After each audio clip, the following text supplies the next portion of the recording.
I've changed my mind and I've sort of decided that I think the specialty that I want to do is family medicine.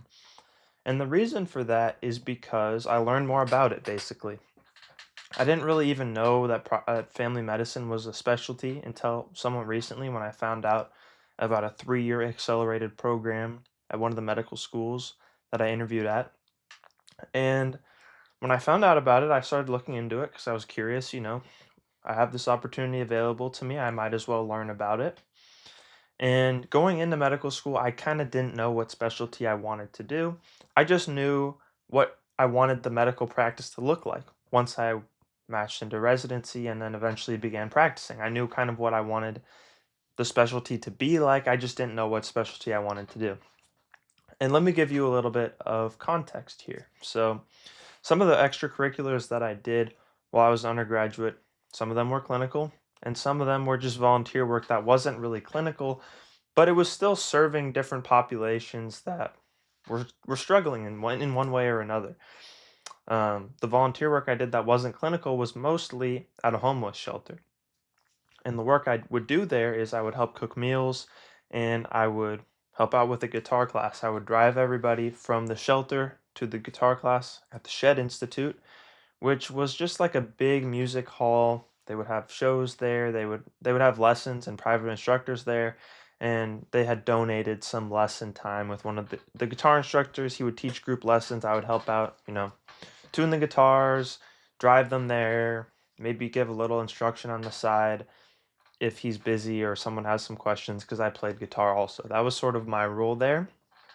And what I really liked about that type of volunteer work was that I would go back every week and I would see the same people. I would go on Wednesday every week, drive them to the guitar class, see the same people. And we'd talk a little bit, we'd play music in the car, we'd talk about the songs, talk about what they're covering in the guitar class, just have some conversation, get to know them, and you really see how they progress along in their journey. So I'll see someone, leave the shelter and find stable housing, find a job. They'll write a letter back to us, and you can read through the letter and you see, oh, I remember this guy, and I remember just seeing him transform. A lot of times, you don't realize what it's like to see someone come back from a really low place, when a whole year goes by and someone's been off the streets, they're living in an actual home to some extent. A shelter's not the most pleasant place to live. It smells a little bad. I've been where the beds are. I've helped clean up over there. I've even actually gone to that shelter while I was working at an ambulance company to pick someone up. I know how it is. It doesn't smell great. Everyone's in the same bedroom space. So I'm sure people are waking up in the night. The beds are squeaking. They're getting up to go to the bathroom. Everyone's getting woken up. I'm sure it's not great. But compare that to living out on the street in a tent or something. I mean, it's a million times better than that. In the cold, and a lot of these people, not to overgeneralize, but certainly many of the people I worked with were struggling with some sort of addiction. So they're clean, they're off the streets, they're going to these activities. You see it in their eyes, you see it in their temperament, the way they present themselves, the way they speak. A lot of people became a lot more confident. And I recognize, look, that's not necessarily a medical intervention, but I think that the essence of that is something I really wanted to do in whatever practice I pursue as a doctor. I want my specialty to reflect that, to reflect walking alongside my patients as they improve their lives. Um, so that's one aspect of what I liked. And the problem with all of the medical clinical work I did as an undergrad was it didn't capture that longitudinal nature. I was picking someone up in the ambulance and dropping them off at the hospital, and most of the time it's a pretty short transport. You don't really get to know them and you never see them again.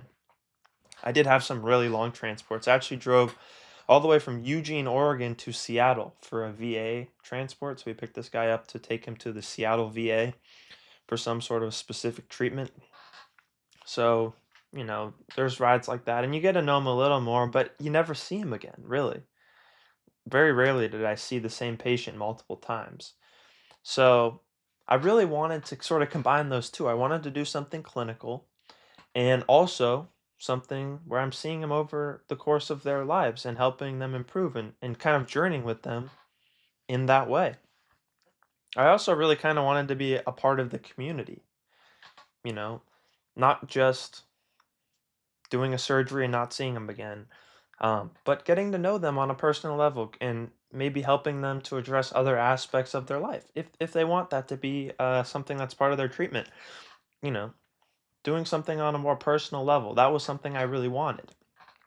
So when I found out about family medicine as a specialty, it really stood out to me because it's kind of just the best of both worlds. You know, you have a pretty wide scope of practice. You work with a bunch of different types of patients. You do procedures, but they're not super long. They're usually about 45 minutes at the longest. At least that's what I heard during the webinar about the accelerated medical program. So they're you know, relatively shorter procedures, but you're still doing some of them. And it just sounds like exactly what I'm looking for, you know, walking alongside my patients, doing a bunch of different things to kind of keep me intellectually stimulated, having that sense of novelty. I wouldn't necessarily want to just be doing the same thing every day. That's part of why I wanted to do medicine in general, is because I like the idea of learning in my career as I'm going through it and being dynamic and doing a lot of different stuff. Maybe not being in a super strict routine where nothing changes. I want it to be dynamic. And I like the idea of, you know, maybe there's scientific progress and then I change my ways. I don't want to be stuck in my ways. Not that that really relates to family medicine as much. But that's just sort of a glimpse into why that's the specialty that I'm leaning towards now. Um, Hopefully, this was interesting. We're getting close to 500 subscribers, so I'm planning to do a 500 subscriber question and answer. If you comment a question on this video, I'll answer it in the 500 subscriber Q&A, and it's going to be a live stream. So I'll announce that in the video leading up to the 500 subscriber Q&A. I'll announce what time it's going to be, so stay tuned for all of that. Click the buttons below the video, leave your questions, and thank you so much for tuning in. I will see everybody in the next video.